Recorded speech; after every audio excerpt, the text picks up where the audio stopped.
I never thought a routine morning at the office would turn into a moment that changed my children's lives. I arrived at work with my usual brisk pace, coffee in hand, files stacked under my arm, when a subtle sound stopped me mid-step. It was coming from the break room.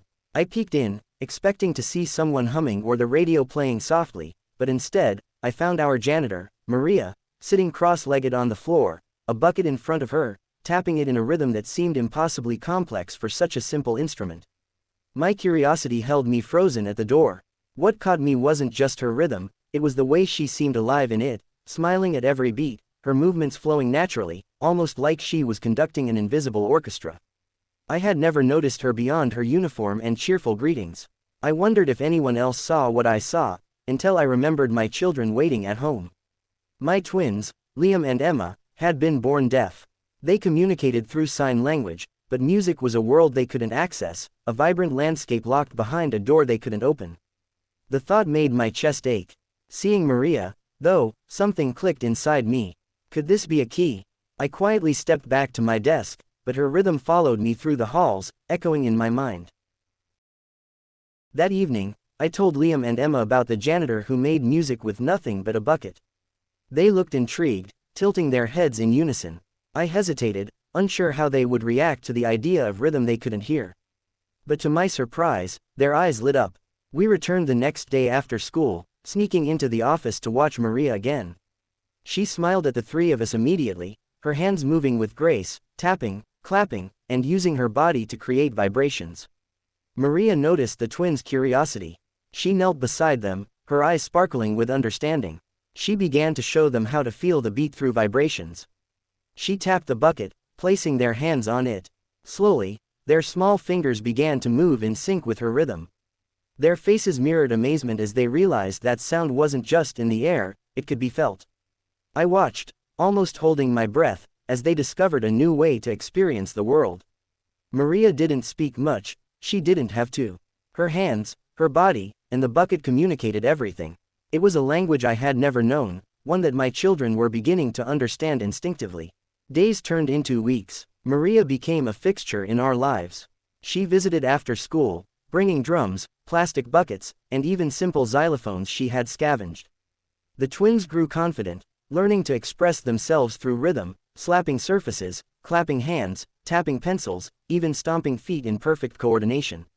I watched them laugh in ways I had never seen before, their faces alive with joy, their energy uncontainable. One afternoon, Maria introduced them to simple melodies by tapping different surfaces in sequence, showing them how patterns could create tunes. I realized that for the first time, Liam and Emma were composing music, not just imitating it.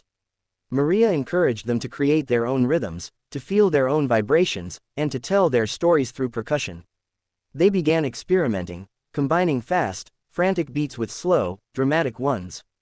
Their tiny bodies became instruments themselves, moving in harmony with the vibrations they could feel. I felt tears prick my eyes. Something fundamental had shifted.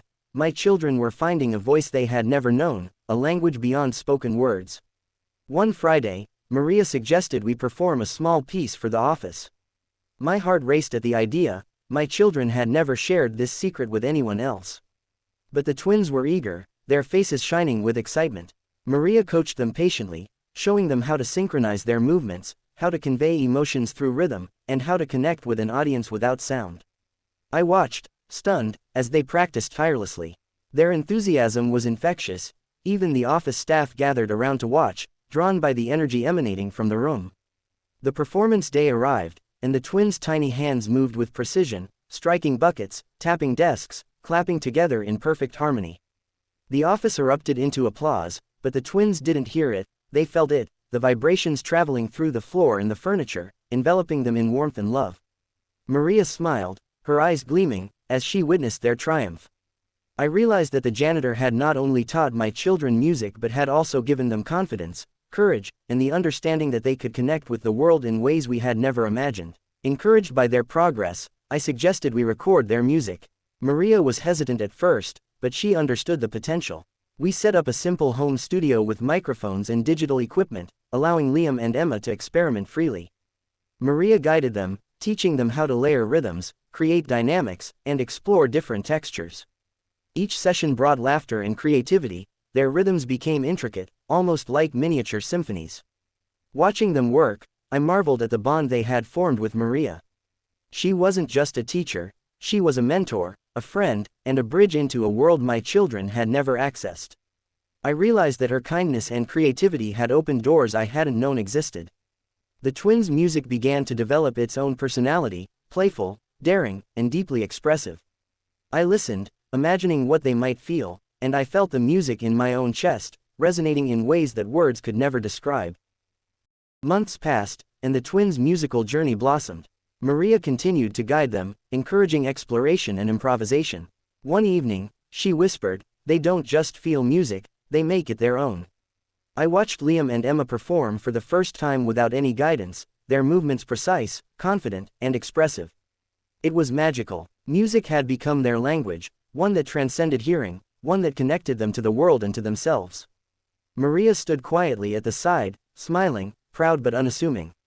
I realized then that greatness often comes in quiet forms, in the janitor who believes in children, in the touch that conveys rhythm, in the patience that nurtures curiosity. My twins had found their voice, and it was music. And all of it had begun with a simple bucket and the extraordinary heart of a woman who believed they could feel what they could not hear. I hugged Maria that night, grateful beyond words. She had given my children a gift that no one else could, a language of joy, connection, and infinite possibility.